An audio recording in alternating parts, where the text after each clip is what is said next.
Hey, what's up? Darts here.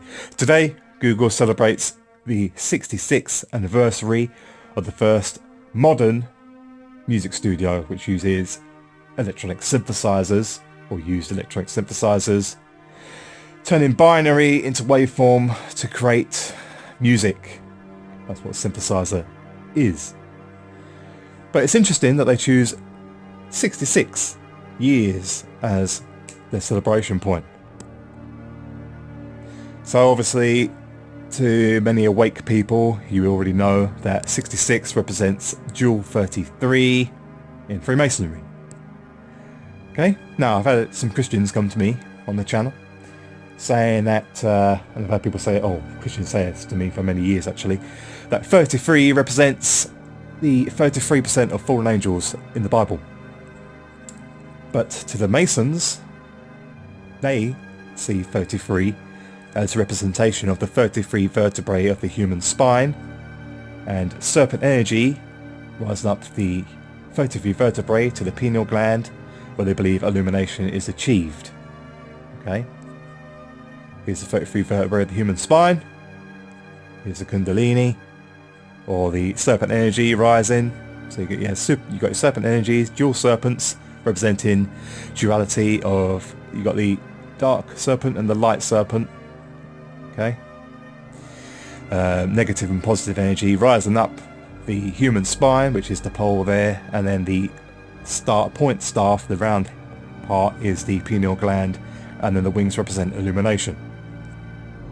Okay, the Eastern beliefs and the Western belief is identical. There is no real difference apart from how it's presented.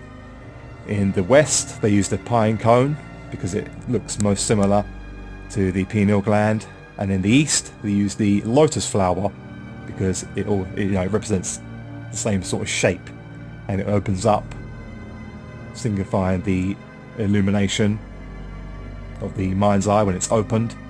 Same as the pine cone. The pine cone and the lotus, they open up, okay, and they're a similar shape to the pineal gland. That's why it's used.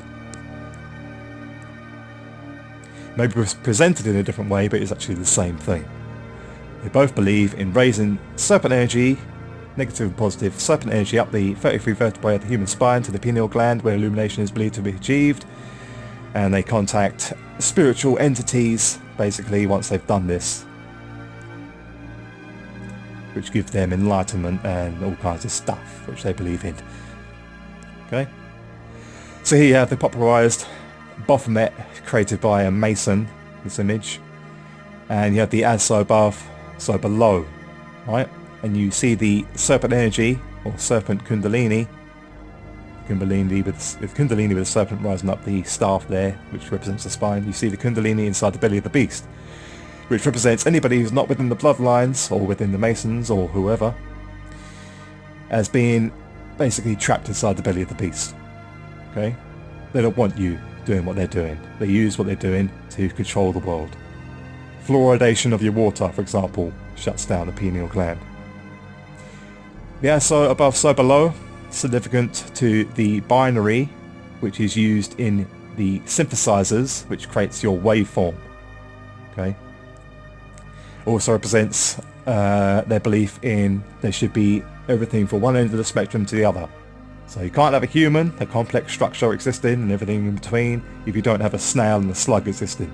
Without the snail, worms and slugs, humans can't exist. The whole entire system would collapse. That's another reason why they worship and follow and push this negative and positive and binary, okay? They also understand magnetism and the significance of that. I'll talk about that in a future video. But obviously, synthesizers work by manipulation of magnetism and electronic energy, which comes from the flow of magnetism.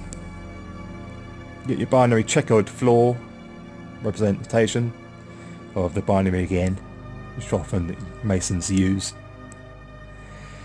And here is a quick example that I drew up of how binary is used to create waveform and then be manipulated to do basically all the stuff we do today with pretty much everything to do with electronics. which is why it's significant, because obviously synthesizers are electronic and the manipulation of binary to make waveform, to create sound. So there you go, that's my thoughts on that. What do you think though? I'll leave your comments in the comments section. Bye for now.